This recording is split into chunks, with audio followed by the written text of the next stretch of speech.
खन्ना जी, ये ear training क्या कैसे होती है और किस प्रकार की जाती है? कैसी ट्रेनिंग? ईयर ट्रेनिंग जो कान के ईयर, द्वारा। अच्छा, कान की। देखिए, कान का जो ट्रेनिंग है वो तो रियाज की बात है।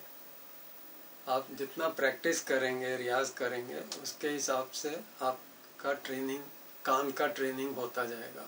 फिर आपको सुर की पहचान भी होती जाएगी कि सा से गा, सा से मा, सा से धा, कोमल धा है कि शुद्ध धा है। उसका डिस्टेंस का अंदाज़ा आपको तब होगा जब आप रियाज करते जाएंगे।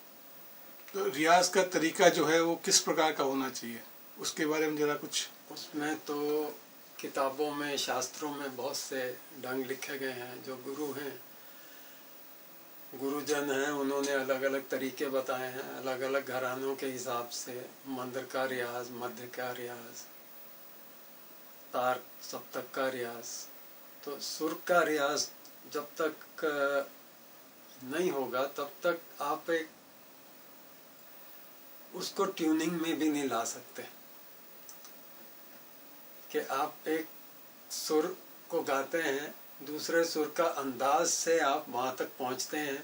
कैसे पहुँचते हैं? सा से गा, सा, सा, शुद्ध गा करिए, गा। अब ये गा तक पहुँचे कैसे? जब तक आप रियाज नहीं करेंगे तब तक आपको गा का लेवल ही समझ में आना चाहिए पहले। तो इसके साथ साथ में हमको श्रुतियों का भी थोड़ा सा अभ्यास हो जाएगा कि श्रुतियाँ क्या है, बीच के जो डिस्टेंस क्या है एक सुर से दूसरे सुर के बीच में। देखिए, श्रुतियाँ गाई नहीं जाती। अच्छा जी। सुर गाए जाते हैं। ओके। तो श्रुतियाँ एक सुरों के बीच का डिस्टेंस है। हाँ जी। आप शुद्ध स्वर से उतरेंगे, एक श्रुति उतरेंगे, दो श्रुति उतरेंगे, तो वो आप डिपेंड करता है। आप श्रुति को नापेंगे, नापने के लिए जाएंगे तो सब आपका जो सोच है सुर के बारे में वो और कॉम्प्लिकेटेड होती जाएगी। ओके। जो एक हमारे गुरुजनों ने शास्त्रों में जो एक तरीका बताया गया है कि शुद्ध स्वर और कोमल स्वर और तीव्र स्वर, मध्यम तीव्र होता है, बाकी कोमल होते हैं, हो सकते हैं, सा और प को छोड़ के। वो कुल 12 स्वर माने गए हैं। 7 और 5 विकृत हो गए और कोमल तीव्र में, और 7 शुद्ध हो गए। सा और पा अचल स्वर माने गए। तो उनकी जो हर स्वर की श्रुतियां हैं, सा की 4 हैं, रे की 2 हैं, गंधार की 3 हैं, इस तरह से जो श्रुतियां हैं, तो अगर स्वर चढ़ता है तो उसको तीव्र बोलते हैं। इस केस में सिर्फ मध्यम तीव्र माना जाता है। जैसे हमारी गायन पद्धति है उसमें मध्यम को ही तीव्र रखा जाता है, बाकी सब कोमल तो हो सकते हैं, तीव्र नहीं होते, शुद्ध होते हैं। अच्छा, खाली मंग जो है मध्यम है वही खाली तीव्र होगा बस। हाँ, मध्यम तीव्र होता है, शुद्ध मध्यम और तीव्र मध्यम। ओके।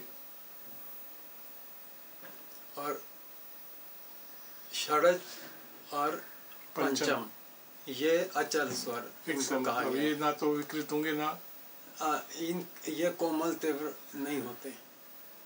ओके। तो अभी इसका रियाज किस प्रकार से करना चाहिए और क्या जो साधक है उसको क्या क्या मतलब सही रियाज करे, उसके बारे में क्या ध्यान देना चाहिए?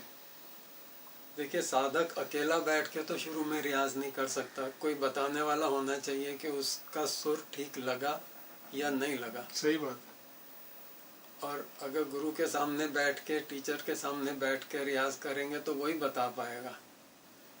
अगर आप उसको टेक्निकली देखें, और टेक्निकली जैसा आपने अभी पूछा कि श्रुति को कैसे जाने, तो अगर श्रुतियों के हिसाब से आप चलने लगेंगे, श्रुतियों के मानदंड से आप चलने लगेंगे, तो आपको ये समझने में थोड़ा मुश्किल हो सकती है कि ये सुर सही लगा या नहीं लगा। तो उसके लिए पहले किसी के सामने बैठ के, गुरुजन के सामने बैठ के टीचर के सामने, जानकार के सामने बैठ के रियाज करिए, वो बताएंगे आपको। क्यों? क्योंकि उनके कान ट्रेंड हैं, उनको ज्ञान है उस चीज़ का।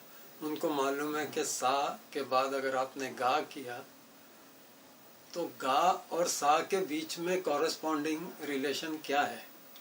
सही बात। और वो रेजोनेंस उतना आया या ना आया, क्योंकि अगर थोड़ा और एडवांस में अगर देखें तो अगर सा बज रहा है तो सा में आप माँ भी सुन सकते हैं, सा में आप गंधार भी सुन सकते हैं, सा में पंचम भी सुन सकते हैं। लेकिन वो कब सुन सकते हैं और कौन सुन सकता है? जिसको इसका प्रैक्टिस है। तो आज के लिए तो मेरे ख्याल से बातचीत को यहीं ख़त्म करें।